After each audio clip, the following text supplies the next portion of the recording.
This is my modified Nerf Crossbow. In this video I'll go over the internal mods and the paint. Brief history of this particular crossbow. This is actually the crossbow from my APOC Week update video from last summer.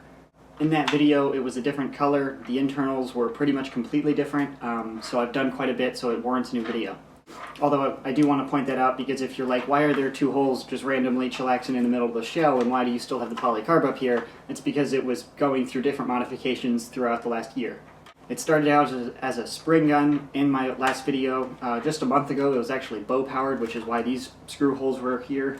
Bow power being like giant CPVC arms, like it was stock, sort of, not really though.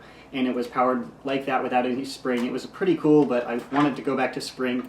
I was just doing it just to kind of do it bow powered wise. And this is the current and probably last state because I'm super happy with this. I don't think I can improve this much more. There's very little else you can do other than integrations, but that becomes an opinion. This is pretty much the best crossbow I've ever fired and I've ever used. And now I will explain why. The internal mods are like pretty cool. So it has a plus bow size plunger tube.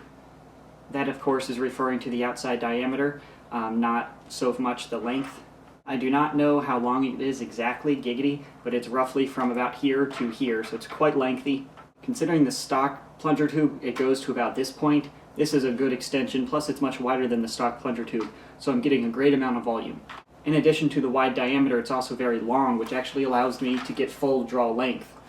The priming handle is currently in the forward position, and that is as far as I would want that priming handle because it would very quickly run into a spring rest or become uncomfortable to actually prime. And as you can see, when primed, it goes all the way back to the rear. This is pretty much the most draw you can get out of a crossbow without going a little too far into the crevices or really pushing your luck up front. I could probably maybe get a quarter of an inch more, but I don't think that's worth it. And a quarter of an inch realistically isn't going to do too much in lengthwise. Anyways, the plunger tube is made out of polycarbonate, but it is painted black because it was sort of messy from previous mods, so I just painted it so you can't really see it, and I didn't want to draw attention to it inside. And I have a 1 inch to ½ inch PVC bushing up here, so I fit hoppers, RSCBs, or single barrels, or whatever. Anything is compatible with actually fitting in there.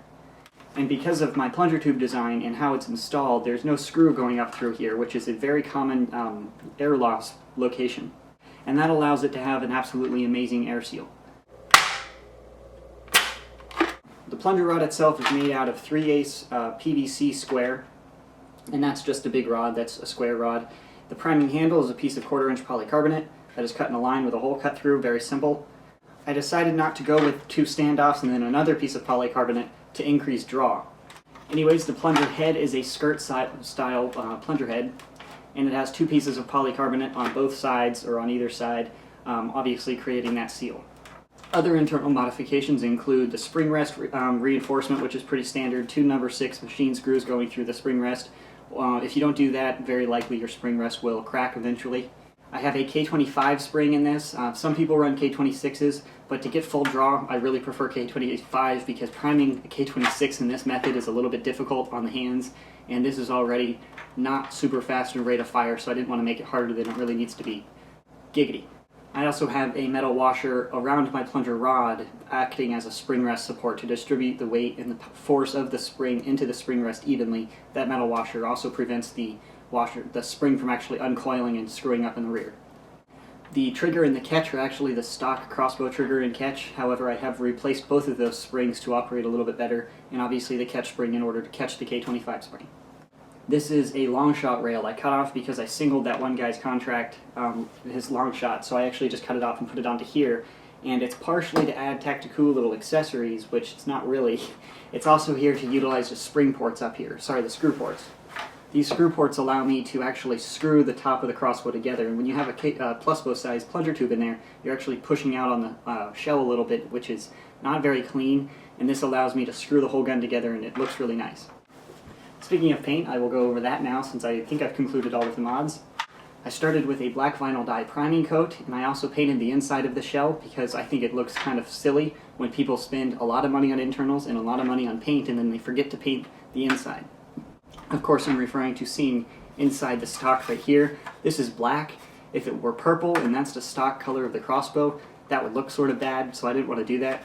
So I painted that inside this little hole from my last modification, as well as up in the front here. Everything's painted black internally, so you can't really see anything, and I like the color black because it just makes it look like a shadow type of thing, so it doesn't draw attention to itself.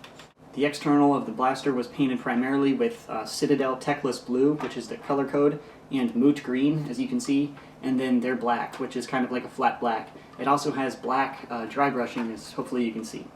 I'm really excited with how this paint job turned out, and I forgot to protect it. I used a Krylon matte clear coat, matte being M-A-T-T-E, like a non-reflective. That's my favorite type of clear coat because it doesn't really look like it's been clear coated, so I like the original paint colors and I don't like the reflective gloss. That's just my personal taste.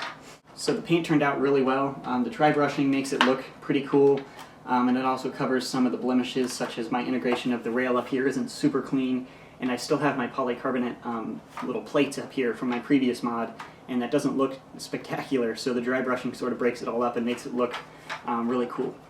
So I believe that concludes the long shot overview. I'm going to show you it firing.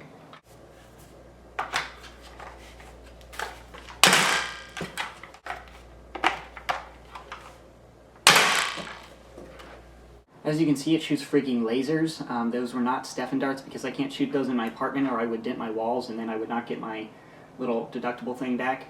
And that would not be cool. So I was shooting Elite Streamline darts in that firing test. I have not range tested this outside or even shot it much with Stefan darts because I haven't been outside. In my apartment it's kind of hard to go outside because I don't want to get shot by a real gun. Now it sounds like I'm in the ghetto.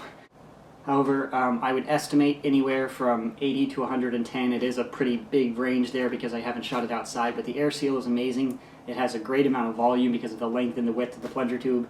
It has obviously a high spring constant with a K25 from McMaster, and the air seal is absolutely amazing. So overall, I'm super happy with how the crossbow turned out. I think it looks fantastic. It shoots really, really hard, which is awesome. And of course, it's super comfortable like a crossbow. Also, funny thing, I turned 21 the other day, so now my response when people say, "Bro, you look like you're 16 and you still play with Nerf guns," I can say, "No, I'm 21 and I still play with Nerf guns." So happy birthday to me. I bought myself a crossbow. Not really for my birthday, it was like a month or two ago, but whatever.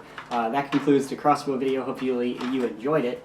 If you'd like to read more things or the written write-up, or not write-up, but overview of this blaster and see more internal photos and external photos, check out my website, coop772.com.